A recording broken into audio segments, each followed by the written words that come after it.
Hi, everybody. Dan Illman, Mike Beer, the DRF race of the day for Friday, September the 16th, race number 4 at Belmont at the Big A. We're going 6 furlongs on the outer turf. This is a maiden special weight for older fillies and mares. We'll be back with the full preview after this brief message. Want to view free Formulator past performances for this race? Head to the Race of the Day page at DRF.com. Don't forget to subscribe to the Daily Racing Form YouTube channel and bet this card with DRF Bets.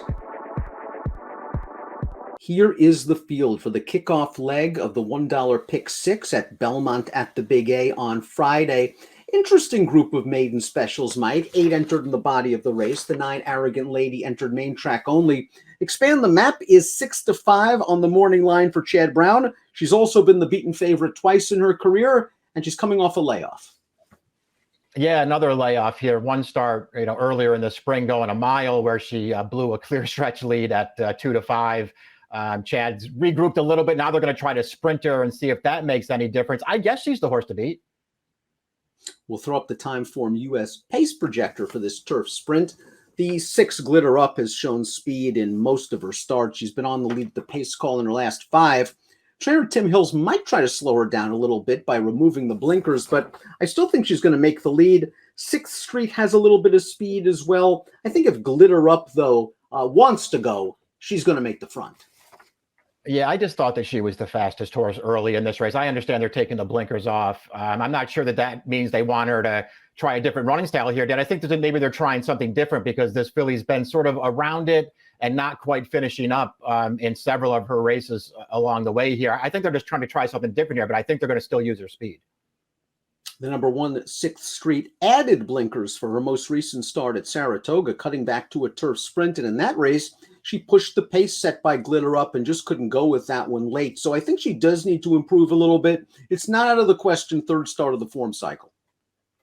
True enough. I think this horse is a contender in here. I don't know how you felt about that last race, Dan. 3 of these horses were in that August 14th race at Saratoga.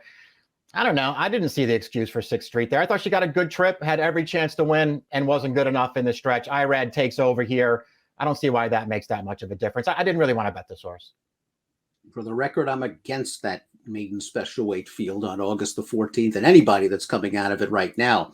Diamond Status is the 2, and we're going to watch her most recent start. This is a $75,000 maiden claimer going 2 turns. Diamond Status had to work the opening part of this race to make a clear lead, 23-2. She looks like she's home free, Mike, but she's going to get tired at the very end. Now she's cutting back in distance, which could help. She's also slightly stepping up in class. I'm taking a wait-and-see approach, even at a good price with Jose Ortiz aboard. I am too. I don't really want to bet her back in this race, although I do think she, within the context of this race that we're watching right now, actually felt like she ran pretty well there. And I liked her career debut way back last September at Saratoga. That was sprint night. I thought she ran okay that day. Don't really like anything she's done since then, Dan, and she just keeps dropping in class and not winning. Here's an interesting entrant. The number 3 Western Lane has only raced once in her career. That was during the Keeneland Spring Meet, going 2 turns for trainer Brad Cox. She had an outside post. She didn't break very well. She passed some tired horses. She went through the auction ring shortly after that race, sold for $45,000, and now returns at a sprint distance for a very underrated trainer in Tally Lynch. The blinkers come on. Yeah, things to like about this horse, or at least, things to make you feel like she's a wild card anyway, Dan. I think you don't want to be too hard on her for that only start there at Keeneland. We'll see if she can sprint here. There's enough pedigree for me to be interested. You mentioned the trainer change. Obviously, I don't think you could call it a positive, but Tally Lynch knows what she's doing. This is the kind of race where I think you want to be positive on horses like Western Lane at big prices. The 4 is Expand the Map, and she's likely going to be a pretty solid favorite in this race. She's run twice, and she's run well both times, but she's lost to the big favorite both times. Let's watch her one start this year. This race is off about a 10-month layoff at April at Aqueduct, and Expand the Map was able to get to the lead, and for a brief second, it looks like she's home free. But as she did in her debut, she ends up hopping back to her left lead, and she's going to end up finishing second. Yeah, I mean, not a big excuse here. The horse that wins the race there just sat a perfect trip right inside behind her, is going to eventually get clear and gun this horse down at the end. I think it's worth pointing out, though, Dan, that this horse had to be used a little bit to make the early lead. She did take a little bit of pressure up there. It's not like, they put her on the lead and she walked. She took a little pressure. I thought she ran fine. Her 2 races are obviously okay. She's the horse to beat in this race. If she handles cutting back, I guess that is. I don't know. I don't want to bet her at a short price, but I think she is the horse to beat.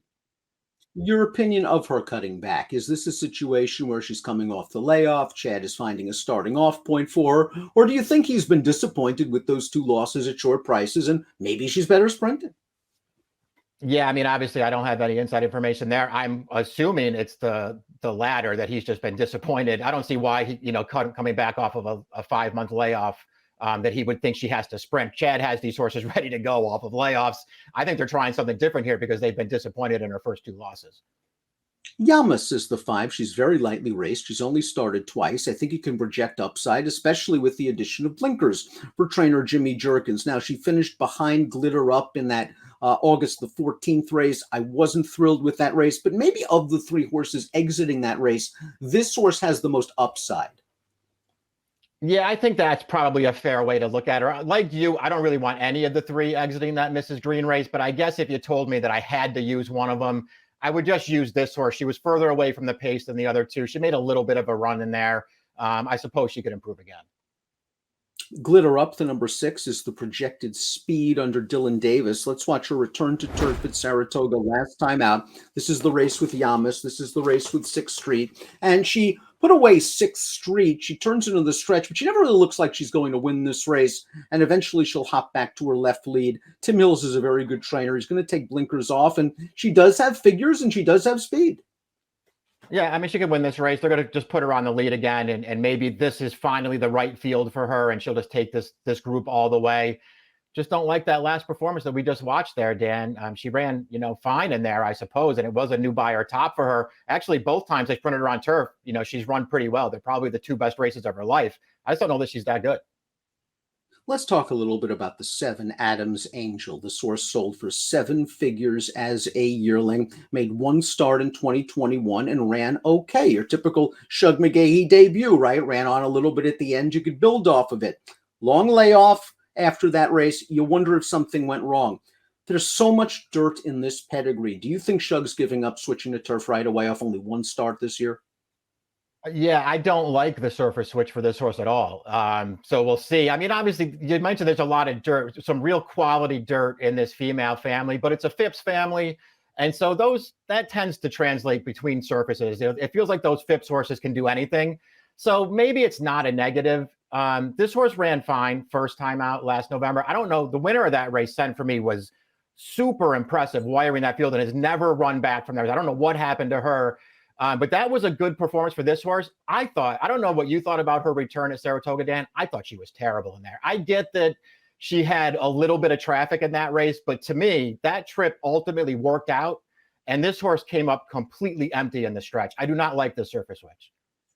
Perhaps she needed the race. It was off the layoff, but you look at this pedigree. The 3rd Dam's the Great Personal Ensign. That's dirt. And when you look at them, Into Mischief, Distorted Humor Cross, 2 names come to mind. Practical Joke and Life Is Good. 2 major dirt horses. We'll see if Adams Angel handles the surface stretch. Not exactly catching perhaps the toughest field in the world. And that might also help the number 8 Wish List, a first-time starter who certainly has more turf pedigree than Adams Angel, and I believe is bred more for a turf sprint distance. John Terranova is an excellent trainer.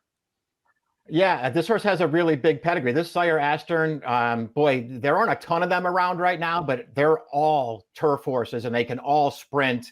It's also all turf on the bottom of this pedigree. It's interesting, too, that you mentioned Terranova, Dan. We're both big fans of his, and it feels like he can get any kind of a horse to do anything. If you look him up in Formulator right now and you look up first-time starters sprinting on the grass, the numbers aren't that great. It's a pretty small sample. But we're just past the cutoff of when those numbers were out of this world. First-time starters sprinting on the grass. I feel like they all won. He can have these horses ready to go. And I feel like this horse has just found the right field to debut against. Arrogant Lady has entered main track only, and even though she would be returning off of an extremely long layoff, she would be a major contender, I would think, if this race is washed off. Before we get to our top picks, please click the subscribe button on the Daily Racing Form YouTube channel for all the latest DRFTV video franchises. And now we'll give our top picks. Now, I mentioned all the things maybe not to like about Adams Angel, and I picked her on top anyway. It looks like Shug's worked her on the turf with a couple of his stake sources. Fort Washington, one of them back in August the 26th. And while she couldn't best Fort Washington, she kept up with him. That horse is a stakes winner on the turf, running at Kentucky Downs in a stake, I believe, on Wednesday. So I'm hoping this horse hasn't shown what she can do just yet. I just think this is the right field for her. I mean, we kind of look at the race the same way. We don't like the same horses, but I just sort of, wanted the newer faces in here, either a surface switcher like you took or a first-time starter like I took. I'm happy to take a little shot here with Wish List and hope that she runs to her pedigree. We'll see what happens with the Chad favorite Expand the Map. I guess that's the horse to beat. I just didn't really want a super short price on that horse. 10-1 on the morning line for Mike's top pick, Wish List by a Stern out of a dam that won sprinting on the turf overseas. I'll try Shug with Adam's Angel. 8416 for Mike, 7642 for me. It's our Friday DRF race of the day, kickoff leg of the dollar pick six at Belmont to the Big A. Good luck.